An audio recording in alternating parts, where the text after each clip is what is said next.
Pressure depends on distance as P, यहाँ पे P pressure है, अल्फा अपॉन बीटा, ये एक्सपोनेंशियल फंक्शन लिखा होता है और इसकी पावर होती है ये minus k alpha z k theta.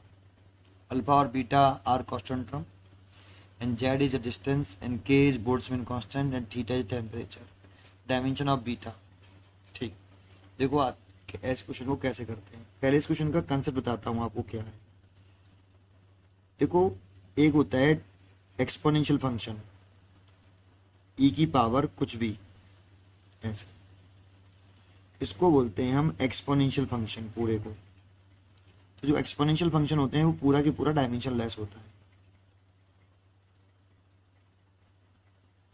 और इसकी जो पावर होती है ना वो भी डायमेंशन लेस होती है। पूरा की पूरा कोई भी एक्सपोनेंशियल फंक्शन हो वो डायमेंशन लेस होता है और उसकी जो पावर होती है वो भी डायमेंशन लेस होता है। यहाँ पे जैसे ये लिखा है ई एक्स पी ब्रैकेट में minus k alpha Z upon के थीटा, आप चाहो तो इसको ऐसे लिख सकते हो ई की power minus k alpha Z over के थीटा, ये पावर में होता है। इसको ऐसे लिख सकते हैं, इसको ऐसे लिख सकते हैं। ठीक, बस इसका एक कंसेप्ट है मात्र ये। और दूसरा कंसेप्ट है कि आपको डायमेंशनल फॉर्मूला निकालना आना चाहिए। जैसे जेड को डिस्टेंस बोल रहा है, डिस्टेंस का डायमेंशन फॉर्मूला एल होता है कि बोल्ट्जमैन कांस्टेंट है, तो उसका बेसिक फॉर्मूला हमें याद होना चाहिए जिससे हम उसका डायमेंशन फॉर्मूला निकाल पाएँ। थीटा टेम्परेचर है, इसका डायमेंशन फॉर्मूला हम थीटा या फिर कैपिटल के लिख लेते हैं। ठीक, द डायमेंशन ऑफ बीटा पूछ रहा है, तो वो करते कैसे हैं इस क्वेश्चन को वो देखते हैं। सॉल्यूशन, ये कंसेप्ट था इसका। अब हमें प्रेशर दे रखा है, प्रेशर की वैल्यू दे रखी है कि पी प्रेशर, पी यहाँ पे प्रेशर है और उसमें लिख रहा है अल्फा अपॉन बीटा ई की power minus k alpha Z over के थीटा। ठीक, अब जैसा कि हमने सोल्यूशन में पढ़ा कि ये जो पूरा की पूरा है ये हियर, यहाँ लिख सकते हो आप ऐसे ई की power minus k alpha Z over के थीटा, ये पूरा की पूरा डायमेंशन लेस होता है। और जो डायमेंशन लेस होता है उसको लिखते हैं इस तरह से m0 l0 और t0, और उसकी जो किसी की पावर 0 होती है तो उसकी वैल्यू 1। ठीक, एक एंड इसकी जो पावर होती है जैसे मैंने बताया है यहाँ वो भी डायमेंशन लेस होती है। तो पावर क्या है इसकी, अल्फा जेड अपॉन के थीटा। माइनस साइन इसलिए नहीं लिखा क्योंकि हम डायमेंशनली चेक कर रहे हैं इसको, ना कि न्यूमेरिकली, इसलिए माइनस साइन नहीं लेंगे। और ये भी पूरा कैसा, डायमेंशन लेस।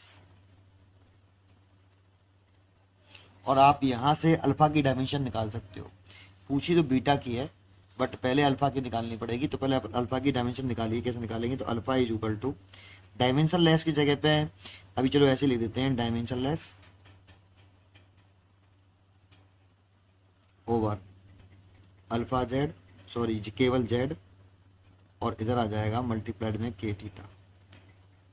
ठीक, मैंने के थीटा का ऐसा मल्टीप्लाई कर लिया और जेड को नीचे ले आया हूँ। अब सबका डायमेंशन लिख दो, तो आप डायमेंशन ऑफ अल्फा निकाल लीजिए। Dimension of alpha, dimension less का डायमेंशन कितना, 1 लिखेंगे। डायमेंशन लेस जो चीज़ होती है उसे m0 l0 t0 उसका डायमेंशन 1 हो सकता है, या 1, या ये लिख लो या ये लिख लो, 1 ही आ जाएगा।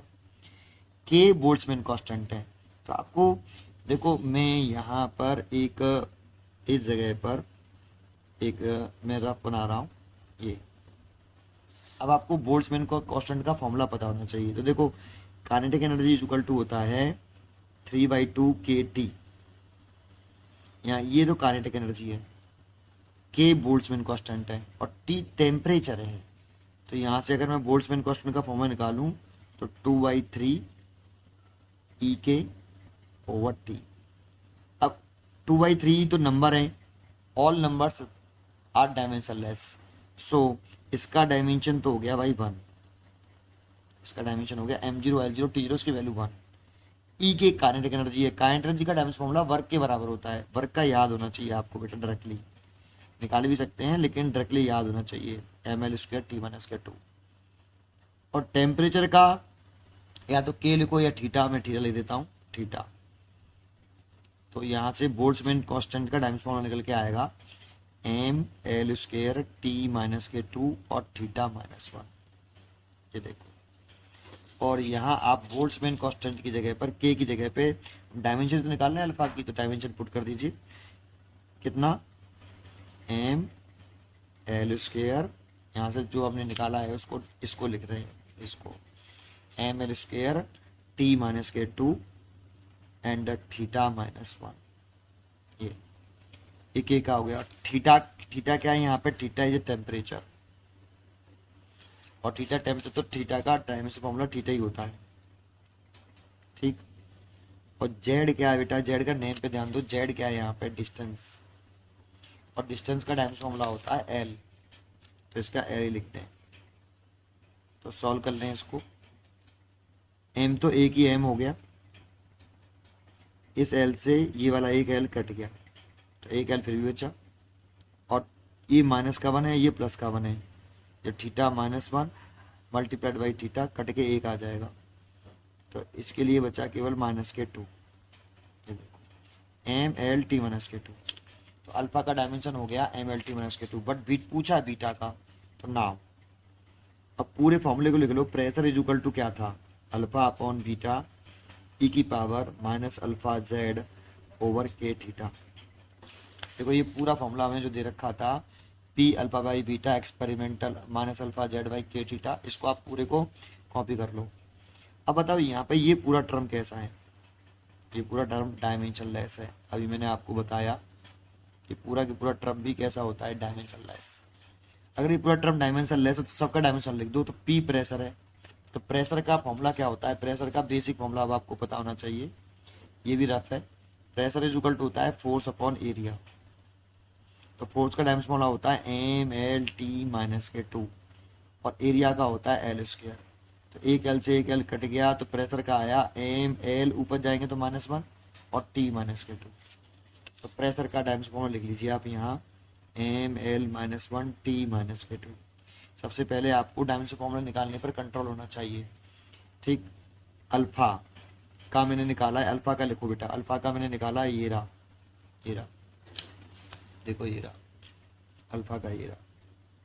तो कितना है, एम एल टी माइनस के 2, और मेरे को निकालना है बीटा का, बीटा का डायमेंशन निकालना है, और ये पूरा कैसा है, डायमेंशन लेस, और जब डायमेंशन लेस होता है तो उसकी जगह पे लिख देते हैं 1, इस पूरे का हो गया 1।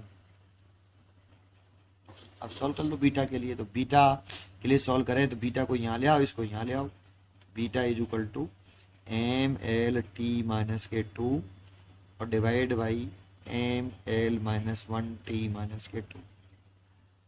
ये अब देखो, इस m से तो m कट गया, l ऊपर जाएगा तो l स्क्वायर हो गया, और t माइनस के 2 से t माइनस के 2 कट गया, तो l स्क्वायर आया।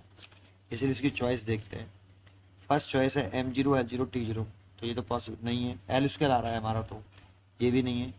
क्या ये वाली चॉइस है, देखो m0 है तो उसकी वैल्यू तो 1 हो गई, t0 है उसकी वैल्यू भी 1 हो गई, एल स्क्वायर है तो इसको हम एल स्क्वायर के बराबर लिख सकते हैं ना बेटा, तो एल स्क्वायर को हम ऐसे लिख सकते हैं, इसको ऐसे m0 एल स्क्वायर t0, तो जिसकी पावर 0 होती है उसकी वैल्यू 1, m0 है, m की पावर 0 है उसकी वैल्यू 1, किसकी पावर 0 उसकी वैल्यू 1, इसीलिए चॉइस हो गई ये वाली, तो करेक्ट चॉइस है सी, ठीक।